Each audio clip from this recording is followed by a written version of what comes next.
Hello, my Aloha tribe, and welcome to the Aloha Perspective. I am enjoying my curls today, but my hair is doing whatever it wants to do. So anyway, sorry, sidetrack, just a side note there. I have the positivity cards again because I am in love with these cards and how colorful they are. But also, we have the traditional deck. But today's subject, Tuesday Thoughts, I have, I'm hoping this one will be a fun one because I kind of want to do these things, add a little more fun into everything. It's always so serious, right? So, but let's just start with this. Let's just start with these. I cannot see who is on, but good morning, good day, good afternoon, happy Tuesday. I think the card that just flew out of the deck was definitely for me. Good morning, T. It's T. How are you? God, I love when these things just kind of fly out. Good morning, baby sibling. Yeah, but I hope today's a fun subject. It really, the one thing that I like about changing the name to the Aloha perspective is really the emphasis on the perspective, because these are just my perspectives, but it doesn't necessarily have to jive with a vibe, right? It just has to be, it just has to kind of go with the flowy kind of feel. So, all right.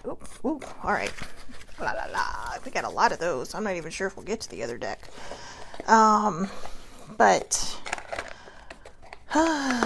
all the things. There's a lot of cards this morning. Kids. We're gonna have to run through it fast. I'm glad you're doing well, T. Wow. That one card just fell right out. So, let's see. Okay, there's one that went upside down in here. There you are. Wow. Oh, okay. Wow. Okay then. Let's start with these, and then we'll get to the other ones, and then we'll get to our subject. So I'm just going to blow through these, so pay attention. All right. The question is not what you look at, but what you see. Henry Thoreau. The question is not what you look at, but what you see. Perspective. How's that? That literally, you know what? That should be like my tagline, right? The question is not what you look at, but what you see. Because, everybody can have a different perspective, and I'm going to hold this card because it's really going to go well with what I want to talk about today.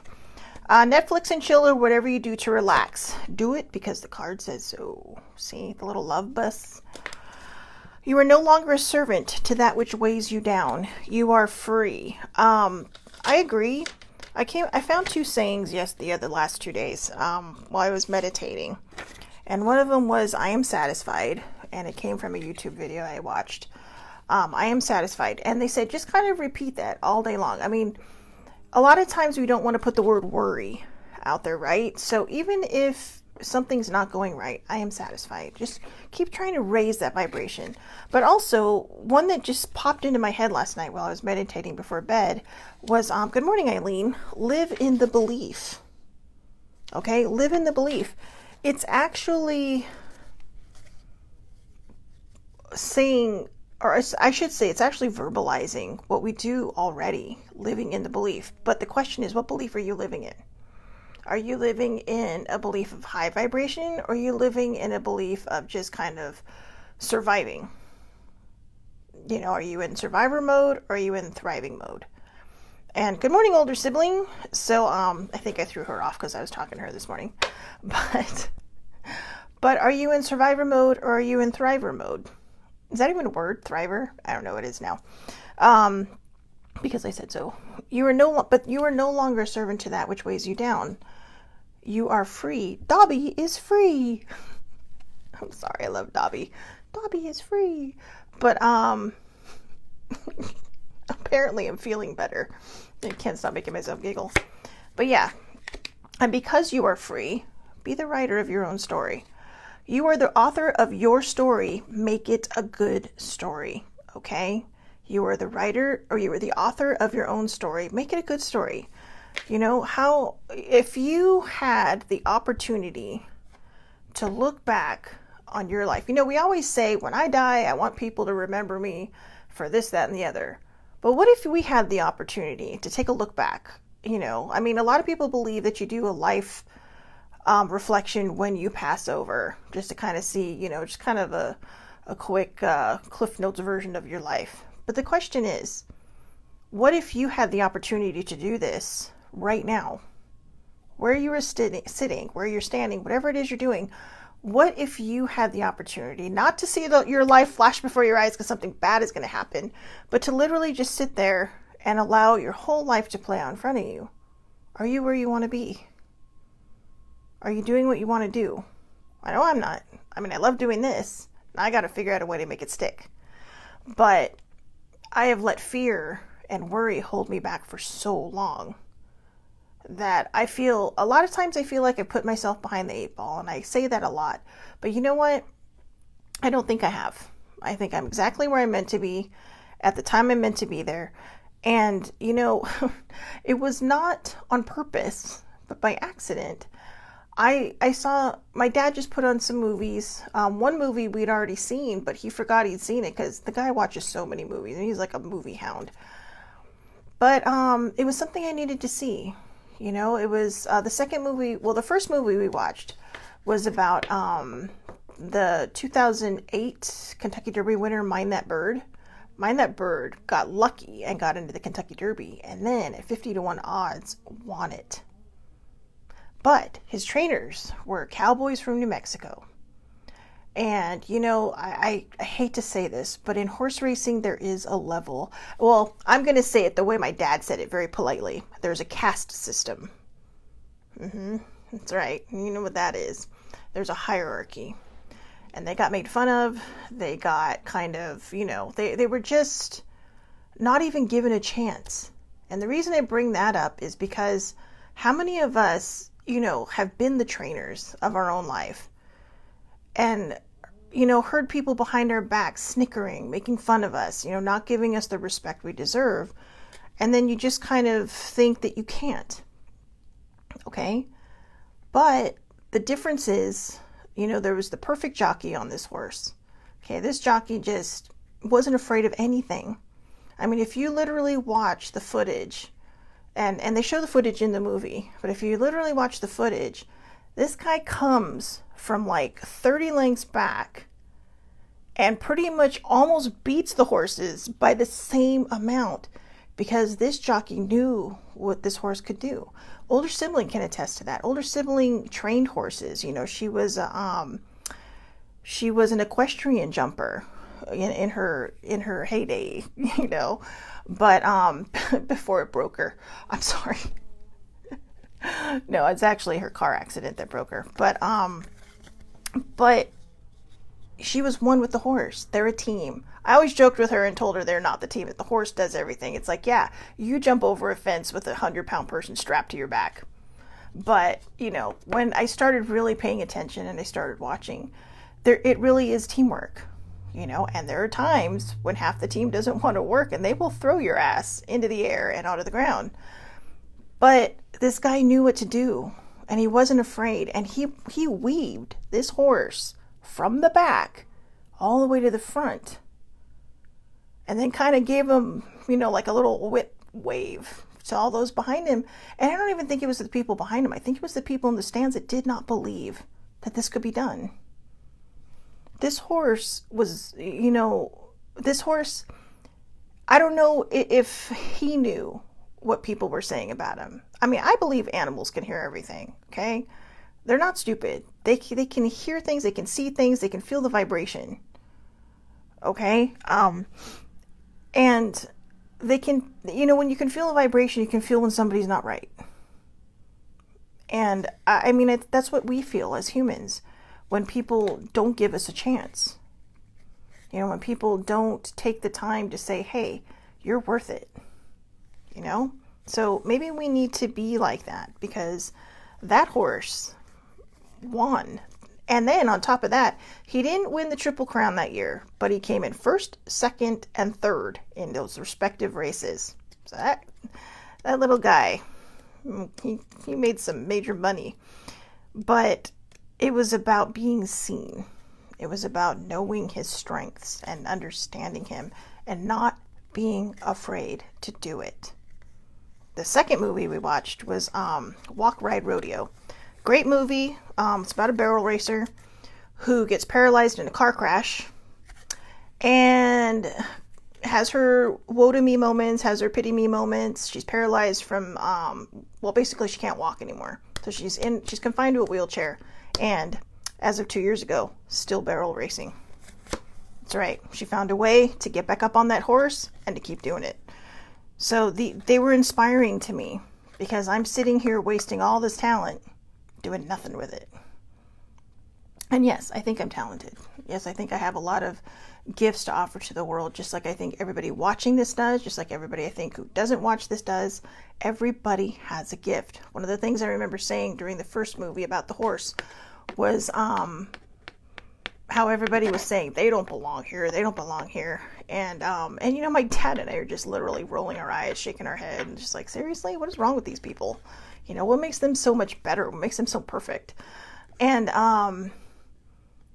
I remember just saying, I said, it's like, and it's my favorite saying because I've said it here a million times. It's like Mom Barbara says, you're no better than anybody else and nobody is better than you.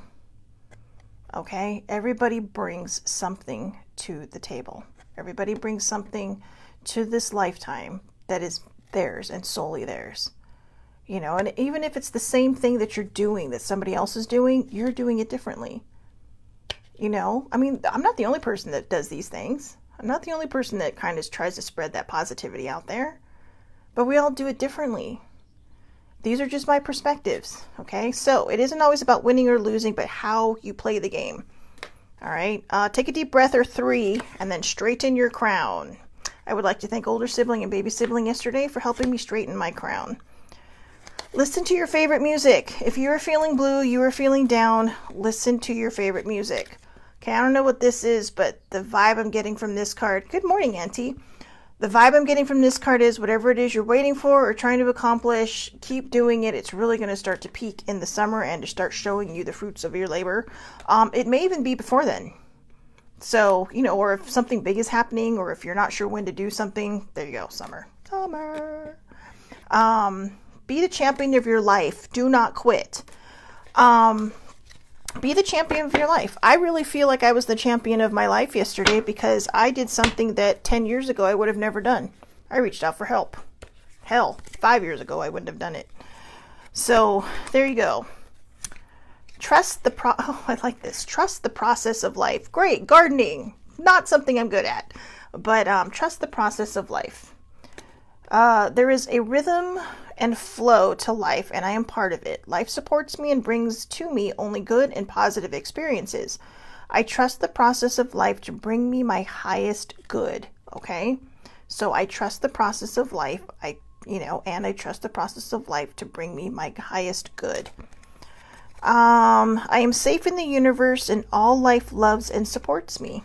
I am safe in the universe, and all life, what did it say? All life loves and supports me. And I breathe in the fullness and richness of life. I observe with joy as life abundantly supports me and supplies me with more good than I can imagine. The past is over. I feel like this is a validation card. After yesterday, I think yesterday felt, I'm hoping, and maybe somebody can point it out to me whether this is true or not.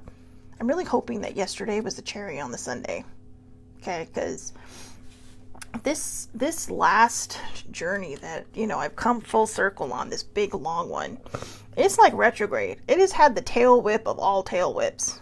And by that I mean, I came full circle, but it's like I'm still going in that circle, trying to get out of it. So I feel like this is a validation card that, I've finally let go. The past is over. This is a new day. This is a new day, one that I have never lived before. I stay in the now and enjoy each and every moment. I like that one. So put that one aside. Life supports me. Yay! Life supports me. Life created me to be fulfilled. I trust life, and life is always there at every turn. I am safe. You are safe. Just remember, you are safe. Oh, It is safe to look within. Hi, we have a theme here. It is safe to look within. There you go. She has, and it's interesting because she's holding a sunflower, and well, she's holding it higher, but if she went a little lower, it would be the solar plexus, your little area right around your tummy. As I move through the layers of other people's opinions and beliefs, I see within myself a magnificent being, wise and beautiful. I love what I see in me. I like that one. I deserve the best, and I accept the best now. I am mentally and emotionally equipped to enjoy a prosperous and loving life. It is my birthright to deserve all good. I claim my good. I claim my good. That's another validation card. I claim my good, damn it. But yeah, I deserve the best and I accept it now. So remember that. Just sit there and say, I claim my good. These are all nice little prompts, especially when you're feeling like crap and like the whole world is literally resting on your shoulders. To just remind yourself, I am satisfied and I claim my good. Or when those don't work, because sometimes when you say the same thing over and over and over again, it's like saying a word over and over and over again, right? I know there's a term for that, but I can't remember. And then it just sounds weird. And it just sounds like, wait, what? We said it so many times it makes no sense anymore. And it's like, that really is a word? Yeah, it's a word. Then you start second guessing yourself, right? So switch to, I live in the belief of. Maybe I live in the belief of being satisfied, or maybe I live in the belief that everything is okay in this present moment. I live in the belief. So T says, you have come full circle. I think it's more about letting go. That's why you keep going round and round. Cross your T's and dot your I's. Close that chapter. Right? Thank you. Because I don't know why I am having such a hard time letting go. Actually, I do. It's fear and worry. That circle literally got me through the first 48 years of my life. Right? Because I came full circle right before I hit 49. And I think, there's a crow right outside my window. I love those guys. Or ladies, birds. But I think the hard part is that you anchor yourself to a certain belief, and then when it's time to go free, you're just afraid. What if I fall on my face? But how many times have I said, who cares? You just get back up. Get back up where you fell. And just keep going. So I don't know what causes this. And I know I need to literally let that anchor go. Because it's almost like I made it through the wall of waves, but my anchor's in the sea of misery and my boat is in the ocean of bliss, right? But I can't move. And because, we all need some kind of anchor of sorts, well, actually I don't. I think I just need to cut that cord and let it go. There's nothing in my past that serves me anymore. Nothing. Absolutely 100% nothing that serves me anymore from that past. I've learned the lessons. I've carried the lessons. And yeah, it's time to let go. So thank you for that, T. I appreciate it. All right. So today's subject is definitely perspective, but I kind of liked it. And I thought, wow, this will be kind of fun to talk about. So the subject, I got this from Reddit, from, let's see, who is the writer? DJ Yui?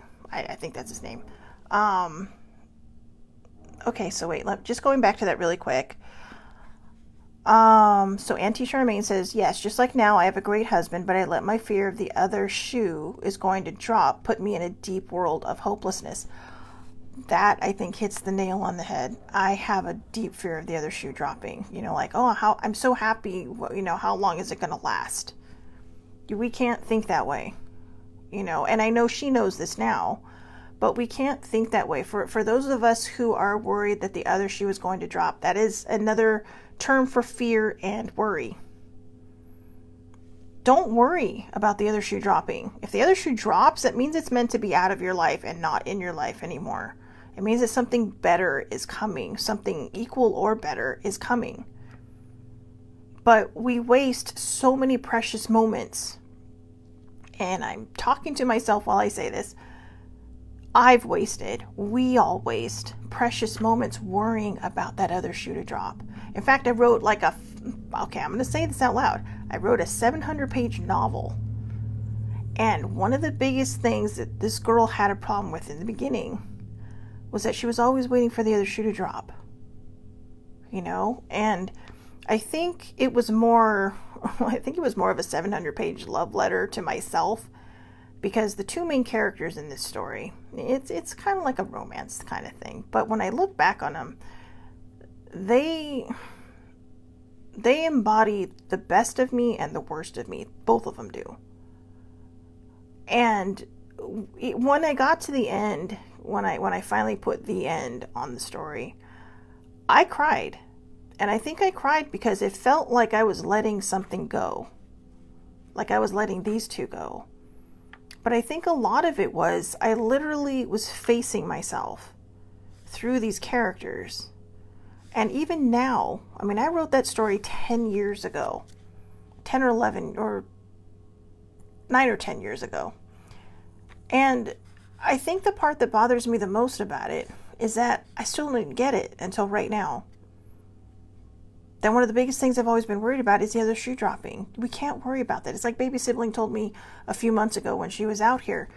You have to find the joy in every moment. You have to find the joy in every moment. So, all right, let's get to our subject. Is it wrong to read in a pub? Is it wrong to read a book in a pub? That's right, you heard me. Is it wrong to read a book in a pub? Oh, my aunt's asking where she can read the story. It is not out there to be read. I actually have the copyright on it, but it is not out there to be read. I had it out there for like a hot second, and then I pulled it. And I think part of it is because it's actually only 500 pages now. I broke it down. But yeah, maybe I'll go back through and re-edit it. I mean, it's not for everybody. I'm not a romance writer by any stretch of the imagination, but that one just kind of fell out of my head. And the reason I know that a lot of it was just me trying to come to terms with the way I handle things in my life is because it was so long, But anyways, so again, from Reddit, DJU, is it wrong to read a book in a pub? So, from Reddit, is it weird to read a book in a pub? I love to read in coffee shops, but sometimes if I am traveling, it's too late for me for a coffee, and I may fancy a beer, so I'll choose a pub instead. Or sometimes I'll get out my book if I'm waiting in a pub for a friend. I don't often see other people do this, and some mates of mine have told me it's weird when they see me doing it. What do you fellow book lovers think? So this is obviously from the book community in Reddit. But when I saw this, I was like, what's the problem? Why would people think it's weird? And I mean, this is why. Okay, so if you guys are literally on here and you're able to type, I really want to know your opinions. Now, my perspective on this is this. I think some people think it's weird because they don't like to be looked at. Now, I will actually say this. There's a bar in El Cajon, not far from here, and my dad brought me there once or a couple times. I love it. I absolutely 100% love it. It used to be just a regular old, I don't want to say cowboy bar, but El Cajon in San Diego is kind of the cowboy-ish area, and it's, the bar was just a regular bar. It does have a ghost, and I can actually prove that because I had an experience there, but yeah, that's for another day. But they did a bar rescue on it. Okay, the show Bar Rescue came in, fixed this pub, and the pub is still there. And they redid the whole idea of it. They put a little stage area. They took the stage area in there and actually made it into like a little cafe setting with an entire wall of books. I shit you not, actual books, like books you can pull and read. And now I'm not sure that it was the best idea for this area because I don't think that most of the patrons go there to read. But I have seen some people pull some of the books off the shelf, and I think it's amazing. I mean, my dad's, you like this idea? I'm like, I love it. Because here's the thing. Sometimes we just are going to go, hey, you know what? I'm going to go out, I'm going to take a walk, and I'm going to stop in a pub and have a beer. In England, in London, when I was there, I was just excited because there are pubs everywhere. And a lot of them are just like restaurants, but a lot of them too are just, it was like having a Cheers on every corner. You walk in, yeah, there's food. Yeah, we serve food, but we also serve drinks. And the very first day I was there, my friend who got me acclimated took me to their favorite pub that they used to run away to whenever, when you're a kid and you just get irritated. Now, in where I grew up, there was nowhere to go except to your room. But, in London, there's a lot of places to go. And obviously, he's using the word mates and pub. So this is somewhere in the UK. But I don't see the problem in reading a book in a pub. Now, here's the thing. I think the reason people comment on it is for the same reason that a lot of people don't like to eat alone. For the same reason that, if they're in a coffee shop, or like a Starbucks or whatever, they have to have a computer. Why is it so different to read a book in a Starbucks as opposed to a pub? Not everybody drinks. A lot of people go to Starbucks just to socialize. Is it because there's not a bar there? Like a bar counter there? I mean, they're called baristas. I know, I worked that one in, didn't I? But I remember the very first time I took myself on a date. Okay, yes, I take myself on dates. Someone's got to do it. Might as well be me. So I remember the first time I took myself on a date, I took myself to my favorite restaurant, Michelli's, in Studio City. I didn't care where I got sat. I was actually grateful because they sat me up the stairs and in the corner. And I loved it. I was by the kitchen, but it was the only open table because it was a Saturday night. And it was kind of random, actually, that I went there because I actually took myself to a hockey game first. Older sibling wasn't feeling well, so I thought, I'm going to go watch hockey. And it was I just wasn't into it that night. It's not neither one were my teams. I didn't really care who won. But, and it was fun for a while, but there was just something pushing me because it wasn't, I had friends there. Because older sibling also had season, like a half season to the Kings. So, we did know people that sat there. But something told me, I need to be independent tonight. And so that's why I said, I took myself out on my very first date. And I brought myself to Michelli's. They put me in the corner, had my journal, and I just journaled. They're singing in the background.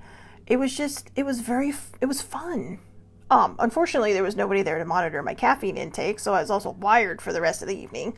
But usually older sibling will give me, do you really want cappuccino ice cream and a cappuccino? Believe it or not, guys, there is caffeine in a cappuccino ice cream.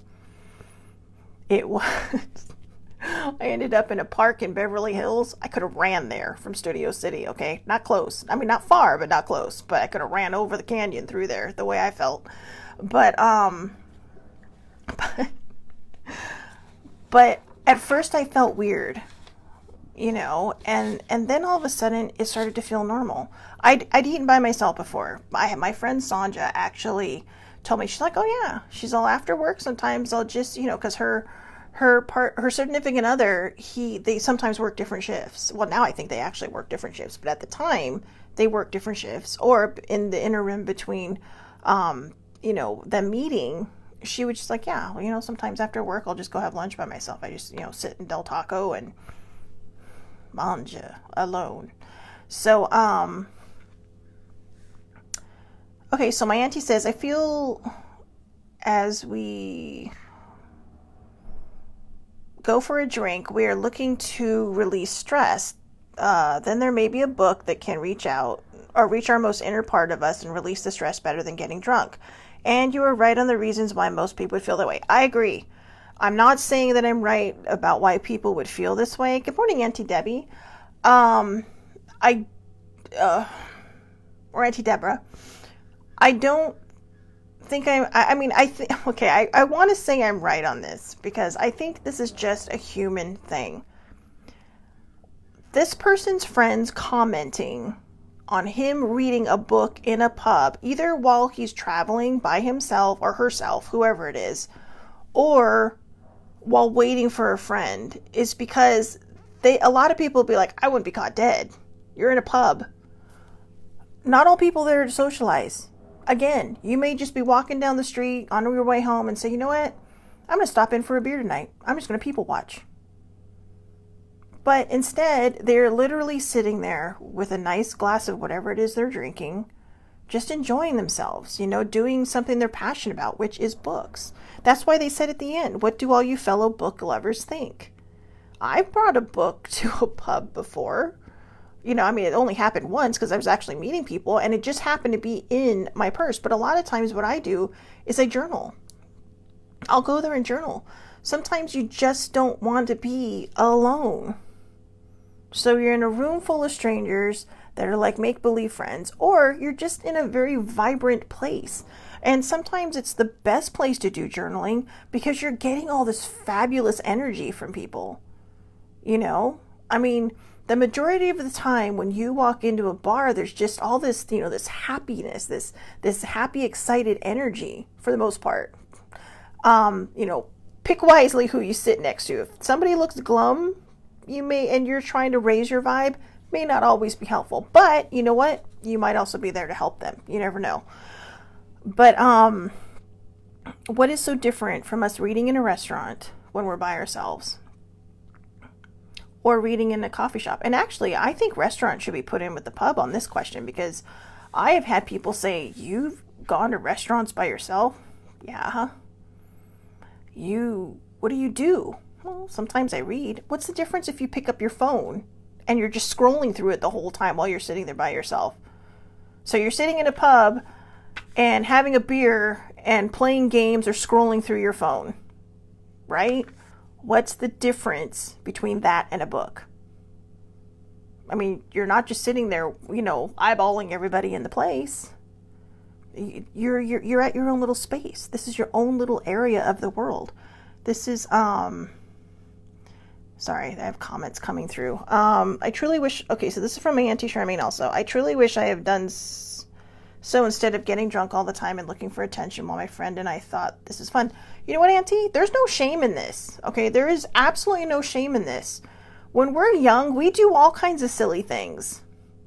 There's nothing wrong with people going out and having a good time, and just, sometimes we look for attention the wrong ways. I'm the expert on this, right? We talked about this the other day, about how a lot of my relationships where they would just blink at me and it's like, oh, I'm in. I am so in. Because I just needed to be seen. I wanted to be seen. I wanted to be loved. And I wanted people to pay attention to me. But now I realize, because older sibling says I have charisma, that you just draw people to you by just being you. And the best part about that is, when you're vibrating at your vibration, at your peak vibration, you are going to draw the people into your life that are meant to be in your life. You're not going to go chasing after people that may or may not be meant to be in your life. So, and people will come and go. So, if you say, well, that was a mistake, nothing is a mistake. And like I said, there is no shame in it. I bring up, this is interesting because this is not the direction I thought the perspective would go, but it's interesting that, it's interesting how we view things. Like, I wish I would have read a book instead of getting drunk. I've had my fair share of getting drunk. Actually, most of the problems, I have to say, I've fallen out of a chair 2 times in a bar, and both times I was stone cold sober. Go figure out that one, right? But, literally, a wood chair on a wood floor, laminated wood floor, they don't go together. But, but yeah. So, and the other time I just missed my chair because someone was being an asshole and pulled it out from underneath me. But, just for fun. It was for fun, but it's okay. So, but you know what? Don't minimize or don't negate the fun experiences you had. If you had fun that night and you enjoyed yourself, that's what matters. Nobody's saying don't go to the pub and get your buzz on.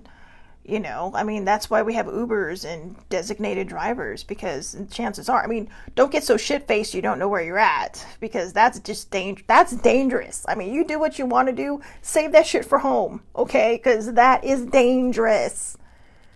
A lot of times that does not end well. So be careful with that. But if you're just going out to have fun and getting your buzz on and having a good time with your friends, that's okay. But while you're waiting, or if you're by yourself, or like this person says when they travel, I mean, when I was in London, I was by myself. So who else was I going to go to the pub with? So I just went and had my journal. And I didn't always go to the pub. A lot of times I was so busy during the day that by the time I got home, I was just like, I was wrecked. And let's see. Oh, my auntie's, oh, thank you, Auntie. That was very sweet. But okay, so she says her problem was getting so drunk that it was a problem. So, but that's okay. Okay. We don't need to shame ourselves or go back and try. Remember I don't know if you were on for the card earlier, but the past is over. Okay. This is a new day, and one that I have never lived before. So don't worry about the past. Take the past and use it as a teaching moment for younger people, right? I mean, I'm sure you've used that with your kids. Don't do this, and there are going to be times when we do it anyways. I mean, my dad and I went out for Father's Day 2 years ago, a year and a half ago. I'm the DD and I got shit-faced. Sorry, Dad. But it was a couple days before Father's Day. It was actually baby sibling's birthday. So I was saying, hey, I had like a bazillion lemon drop martinis for you. But yeah, it did not end well. But Hangover City. And every so often we're going to make that mistake. And I have made that mistake. I made that mistake that day. I have not done it since. That doesn't mean I haven't gone out and drank. But yeah, I've not made that mistake since. But you know what? We're due, right? Every so many years we're going to do these stupid things. And yeah, baby sibling remembers me telling her about that. How was your night? Of course, she had more of a reason to drink than I did, but I was trying to celebrate her on her birthday. Maybe the first one. The next 3.5 were probably for me. I know. And that was after 2 Guinnesses. I'm telling you, I don't know what was happening that night, but it was, or that day. It wasn't even, I mean, I was drunk by 6 o'clock. That was sad. But did I enjoy it while I was doing it? Yes, I did. And I was with my dad, and I mean, it was a nice day, but even, I think, so here, I'm just going to put this out here right now. Okay. Drinks are not cheap, especially when you get martini type drinks. Okay. Really, really think if you want that last one. The only reason I ended up with a hangover was because I ended up drinking half of the last one I ordered. Even though my dad told me, you don't have to drink it. Because after the first sip, I think he could tell I was done. Because I have this weird reflex in my body. Okay, here's some TMI. I have this weird reflex in my body that if I cannot swallow the alcohol, that's my body saying we're done. Now, believe it or not, if I don't push that and I stop right there, I do not end up hungover the next day. I don't get sick, nothing. I'm fine. Just sleep it off, fine the next day. If I force myself through it, damage is done. And I get the hangover, I get the queasy stomach, I get all the bad stuff that comes with being drunk the next day. So I did that. And the reason I did that was because it's like, whoa, Dad, it's like you just spent like $10 on this drink, or $8, or I don't know, it was happy hour. So, and he's like, don't worry about it. He's like, if you can't finish it, you can't finish it. So here's my thing. I know that even in an inebriated state, there is still a part of us that knows right from wrong and what to do and what not to do. Okay? At least at the place where I was at. And I thought, well, I probably shouldn't have another one, but what the hell, I'm going to do it anyways. And part of it was because my dad's like, I don't think I've ever seen you drunk. And then it was kind of like in the tone that felt like, whose kid are you? Well, I'm always a designated driver. I mean, my dad doesn't drink that often. He's social drinks, when he goes out sometimes and he'll have, like, he'll go out to dinner with my cousins, maybe have a drink or two. But I think even at the family parties, it's like, and so I felt like there was something I had to prove too. And that was kind of stupid of me. Because I told him that the next day. He's all like, he just looked at me like, oh, that was dumb. So, I'm not trying to make my family look bad here because we're actually pretty fun. I mean, like I said, my mom and dad were known as the party auntie and uncle. And I don't mean party like college. I call my dad my frat boy. But, and I say that jokingly and lovingly. But mom and dad they knew how to cut loose. They knew how to have fun, and they didn't care what age they are, and I think that's why all my cousins like to hang out with them because, it's not because they were drinking, because honestly, most of the time they weren't drinking that much. I mean, there have been times when, we've all tied one on pretty good, but it was the sense of just going out there and not caring what other people thought. Why are these people hanging out with these people? Nobody cared. Nobody cared because everybody was having fun. Everybody was enjoying themselves. There was nobody sitting here saying, well, you shouldn't do that, or maybe you should stop. It was just, what? Let's just go have a good time. And that's the whole point, like when somebody brings a book to a pub or a restaurant, they are enjoying their time with themselves. It's like my auntie says, sometimes books are an escape. They're that stress release. They're that thing that just sets you free and apart from maybe your reality for however long you're in this book. And they're also great time passers. I mean, like I said, if you're sitting in a pub, you have three choices. You can sit there and do nothing while you're waiting for people to show up. You can sit there and scroll through your phone while you're waiting for people to show up.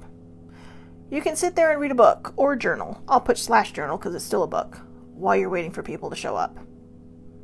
And you never know. Here's the fun part. You may actually bring a book and meet somebody. Okay? I'm not saying that it's going to happen. But think about it. Somebody may just walk by with a beer and randomly say, oh, hey, because, their inhibitions are a little down, right? I swear I become less shy when I drink. But they might say, hey, I read that book. That is such a good book. That is such a good book. And then all of a sudden, you may actually have a conversation going with this person. Maybe, maybe not. But you never know. Right? And it could be that decision that said, I don't think I'm going to bring my book to the pub. I'm just going to wait for my friends because they made fun of me and they think it's weird and random that I do these things. And yet, you decide to do it anyway. And then everything may have changed in that one decision. Now, I'm not saying that always happens, but think about it. There are times when we don't do something. There are times when we don't do something, and then we decide, you know what, I'm going to do it anyways. And it changes things. It changes things. Okay. So, anyways, I know we kind of went all over the place on there. So see, yeah, and that's exactly, okay, so my aunt's commenting. That's exactly how it should happen. She's all fairy tale could be born. It could be. You never know. You never know. My mom and dad met because my dad's brother was dating my mom's best friend, or they were married. I don't know what it was. But my mom didn't want to go. She's like, "Oh, blind date, seriously?" I mean, my dad was in the Army at the time. And my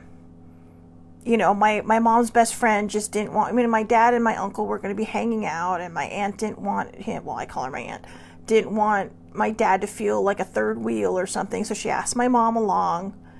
And the joke was, because my aunt and uncle ended up getting divorced, the joke was, she told me one time, she's all, I picked the wrong Lucas brother, because my mom and dad were married for 47 years. Okay? on a random decision on my mom. My mom was not going to go that night. She wasn't really planning on it. She just figured, okay. And then finally she told me, she's like, well, I just decided to go because, my mom was a very nice and compassionate person. And she didn't want him to be, she was not looking for anything. She was not looking for anything. And then they found each other. They found each other. And poof, just like that. And then, not so poof, 6 years later, along came me. But, thanks for taking your time there, people. Yeah, my dad is a good egg. My dad is a very, very good egg. And I'm not saying that because he's my dad. I mean, we butted heads because, that's what parents and kids do, right? But a lot of the compassion and the kindness I learned from my parents. And I've also learned from mistakes I've made in my life. I've learned from the way I've treated people. And the reason I'm going to tie this back into bringing a book to a pub, don't worry about what other people do. Okay? Don't comment on your friends, whatever they're doing. If your friend wants to bring a book to a pub while they're waiting for you, who cares? Okay? Don't be embarrassed because you think someone's going to comment because, oh no, you're being seen with the person reading a book in a pub. Who cares?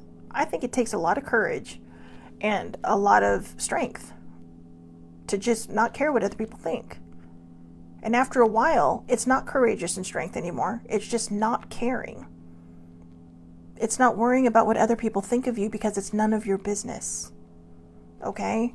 And I will say this, I read a lot of the comments in this person's question, and a lot of people are like, why not? Why not? There were more positives. I don't even think I read a negative. There were so many positives in the, see? Okay, it's in the comments. T says, I brought a book to a strip joint. See what I'm saying? It doesn't matter. Just bring it anywhere, okay? If you have a book and you love it, bring it. All right? Okay, I'll say this now. There were 2 series of books I was reading that came out about the same time. Both were trilogies, and I could not put them down. I mean, I would go through, unfortunately, I didn't have the book at the time because all the books, they were so popular, they were sold out across the board. So I bought them on my Kindle. So between my Kindle, my iPad, and my phone, I read these books. Each one, it took me like a week and a half to get through one set of books, which was about 1,200 pages of book. And the other one was, one was about 1,000 pages worth of books, and the other one was about 1,200 pages worth of books. And I got it through it in a week because, sometimes devices need charging, right? But it was like a circle. And of course, I had to go to work. But every so often when there wasn't much to do, I would go to the file room, pretend I was working, and I'd read for like half an hour, because I couldn't put the book down, because you're just like, what's happening next? So, you know what? I don't advise that. Do not do that, because that will get you in trouble. It did not get me in trouble, because we were slow at the time. So, that's the nice thing about office work. You're going to have peaks and valleys. But this was a valley. This was a valley time. And so it was okay. And, probably wasn't okay, but, and the nice thing is there was a window looking out over my desk so I could see my desk to make sure nobody was there. But that's just what we do sometimes. If you love your books and you love to read and you are waiting for somebody, or you're traveling on your own, or you just want to hang out with yourself and you don't want to do it at home and you want to do it around a bunch of people that you do not know, do it. Don't worry about what other people think.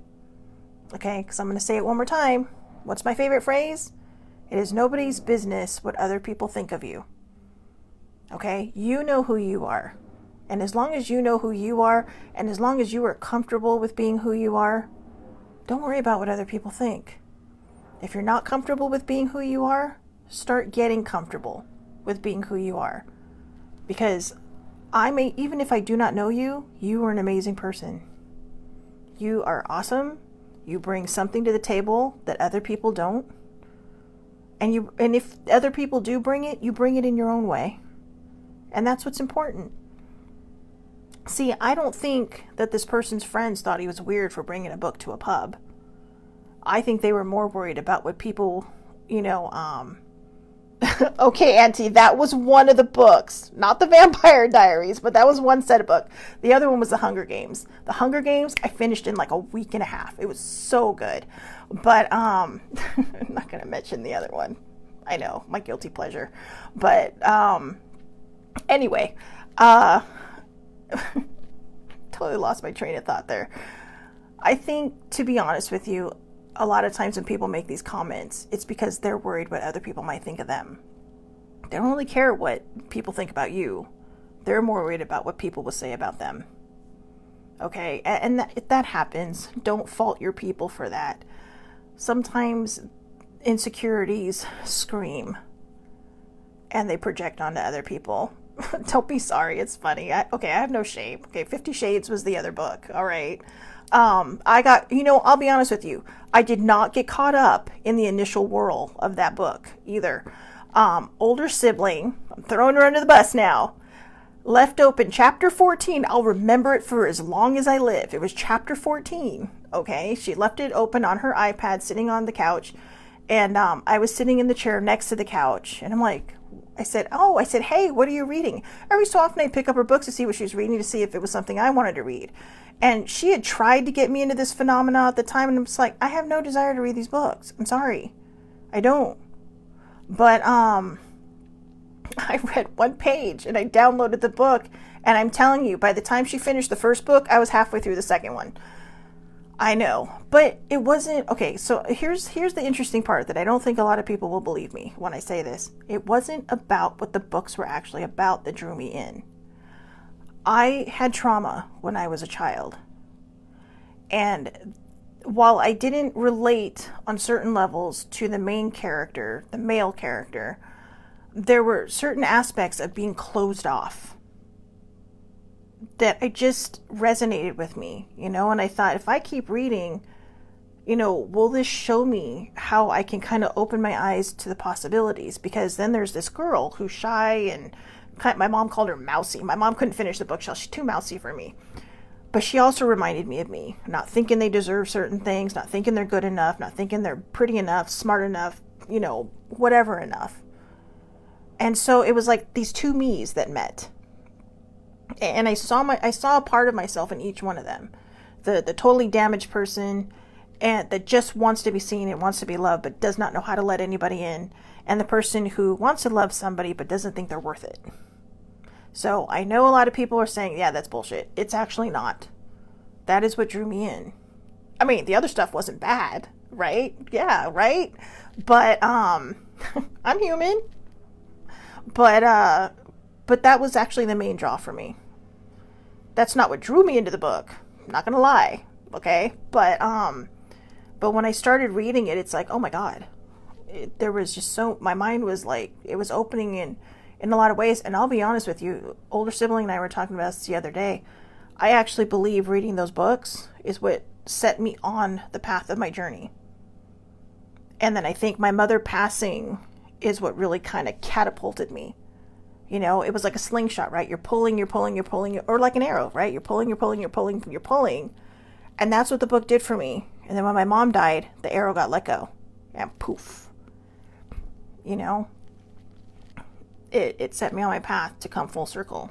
And now, thanks to T, I realize now that it's just, there's a lot of fear and stuff that I'm not letting go. So I'm going in that circle constantly. So anyways, I hope everybody has a wonderful, wonderful day. That was an interesting one, I have to say. That was an interesting perspective because we went all over the place. But I think we also kind of covered the whole idea. And I like the fact that we actually went in different directions. That's what I like about the perspective, is how you can talk about one thing and then just kind of venture off into a million different places. My auntie just said that, those times that they would go out with their friends and go to the bars and stuff, they were good people and good times. So that's what I want people to remember. Don't shame yourself over your memories. Enjoy them, right? They're your memories. Learn from them. Teach people not what to do. Don't do it in excess. Just go out and have fun. And if you do it in excess, don't shame yourself. Okay? Trust me, your body is going to do that for you when you're hungover. Seriously, your body's going to say, maybe not this time again. Maybe not do this again. Look, it's Uncle Mark. Hi, Uncle Mark. I'm calling him Uncle because he's Auntie's uncle. But yeah, you know, Hawaii, right? We're Hawaii. So it's Uncle. Thank you. But thank you all so much. Oh, and thank you for joining. I just realized, it's like, duh, I just realized. Hi, you're live. Thank you all so much for watching. Tomorrow is Self-Care Wednesday. Again, I'm limited because I'm still at my dad's. He's finally getting better and, you know, doing a lot better. But we'll figure out something for Self-Care Wednesday, okay? Again, have a wonderful, wonderful day. Have a great Tuesday, you guys. If you have a book, you want to go to a pub, just do it. If you want to take yourself out on a date to a restaurant and bring a journal or a book, just do it. Okay? Just do it. So, I will, Auntie. Again, have a great day. I will see everybody back here tomorrow, 8:30 a.m. Pacific Standard Time. Facebook Live on the Aloha Perspective. It is public. Anybody can watch. And they usually get uploaded to YouTube by noon Pacific Standard Time. That will not be happening today. I actually have to leave right now. So, yeah, but it will be up before tonight. So again, have a great day. I will talk to everyone tomorrow for Self-Care Wednesday. Thank you for watching.